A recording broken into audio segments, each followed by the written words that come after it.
നമസ്കാരം, 4K ന്യൂസിലേക്ക് സ്വാഗതം. 10 വർഷം ഇന്ത്യയെ അടക്കി ഭരിച്ച ഏകാധിപതിക്ക് ഇന്നോളമില്ലാത്ത ഒരു ഭയമാണ് കുറച്ചു ദിവസങ്ങളായി അനുഭവപ്പെടുന്നത്. രാജ്യത്തെ തന്റെ കാൽ കീഴിലാക്കി ജനങ്ങളെ അടിച്ചമർത്തുമ്പോൾ ഒരിക്കലും ചിന്തിച്ചു കാണില്ല തനിക്ക് തിരിച്ചടി ലഭിക്കുമെന്നത്. അതാവാം ഒരു പക്ഷേ മോദിയെ പിടിച്ചു കുലുക്കിയത്.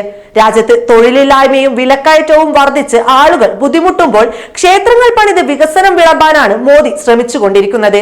അങ്ങനെ തനിക്ക് മീതെ ഒന്നും എത്തില്ലെന്നും താൻ ആരെയും ഭയപ്പെടില്ലെന്നും വീരവാദം മുഴക്കിയ മോദിയുടെ കണ്ണുകളിൽ ഭയം പൊട്ടിമുളച്ചിരിക്കുന്നു. തനിക്കെതിരെ ശബ്ദിക്കുന്നവരെയും തന്നെ അപമാനിക്കുന്നവരെയും രാജ്യദ്രോഹികളായി മുദ്രകുത്തുന്ന അല്ലെങ്കിൽ അഴിക്കുള്ളിലാക്കുന്ന അതേ മോദിയാണ് തന്റെ ഭയം തുറന്നു പറഞ്ഞിരിക്കുന്നത്. രാജ്യത്തിന്റെ വികസനത്തെ തടസ്സപ്പെടുത്താൻ ഇന്ത്യ സഖ്യം നേതാക്കൾ തന്നെ അപമാനിക്കുകയും ഭീഷണിപ്പെടുത്തുകയും ചെയ്യുന്നുവെന്നാണ് പ്രധാനമന്ത്രി നരേന്ദ്രമോദി പറഞ്ഞിരിക്കുന്നത്. ഏപ്രിൽ 19 തെരഞ്ഞെടുപ്പ് നടക്കുന്ന മധ്യപ്രദേശിലെ ബലാഘട്ടിൽ റാലിയിൽ പങ്കെടുത്ത് സംസാരിക്കുകയായിരുന്നു മോദി.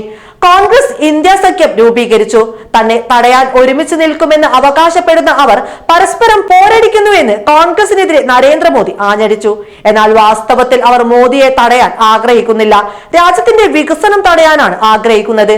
അതുകൊണ്ടാണ് അവർ എന്നെ അധിക്ഷേപിക്കുകയും ഭീഷണിപ്പെടുത്തുകയും ചെയ്യുന്നത് എന്നും മോദി പറഞ്ഞു.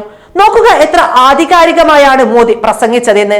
തന്നെ ഒരാൾ ഭയപ്പെടുത്തുന്നുവെന്ന് ഇതാദ്യമായാവാം മോദി തുറന്നടിച്ചു പറയുന്നത്. അപ്പോൾ തന്നെ ഒരു കാര്യം വ്യക്തം: ഈ തിരഞ്ഞെടുപ്പിൽ മോദി സർക്കാർ പരാജയം മുന്നിൽ കണ്ടുവെന്ന്. അതിനെ മറികടക്കാനുള്ള ഒരു തന്ത്രം മാത്രമാണ് ഇപ്പോൾ നടത്തിയ ഈ പ്രസ്താവന എന്നത് പച്ചയായ ഒരു സത്യമാണ്. അത് ഈ രാജ്യത്തെ ഏതൊരു പൗരനും മനസ്സിലായിട്ടുണ്ട്. ഇന്ത്യ സഖ്യം തന്നെ തോൽപ്പിക്കുമെന്ന് മോദി മനസ്സിൽ ഉറപ്പിച്ചു കഴിഞ്ഞു. താൻ ഇത്രയും നാൾ കാണിച്ച നെറികേടുകളെല്ലാം ഈ തിരഞ്ഞെടുപ്പിൽ തനിക്കെതിരെ തിരിഞ്ഞുകൊത്തുമെന്ന് മനസ്സിലായി. ആ തിരിച്ചറിവിന്റെയും പേടിയുടെയും ഭാഗമായാണ് ഇന്ത്യ സഖ്യത്തിനെതിരെ ഇങ്ങനെയൊരു പ്രസ്താവന മോദി നടത്തിയത്. ഇത് വോട്ടായി മാറും എന്നായിരിക്കും മോദി ചിന്തിച്ചിട്ടുണ്ടാവുക. പക്ഷെ അത് ഒരിക്കലും നടക്കില്ല. അത്രത്തോളം അസ്വസ്ഥരാണ് ഇന്ന് ജനാധിപത്യ രാജ്യത്തെ ജനങ്ങൾ. അവർ ഒരിക്കൽ കൂടി മോദിയെ അധികാരത്തിൽ എത്തിക്കാൻ തുനിയില്ല എന്നതാണ് വാസ്തവം.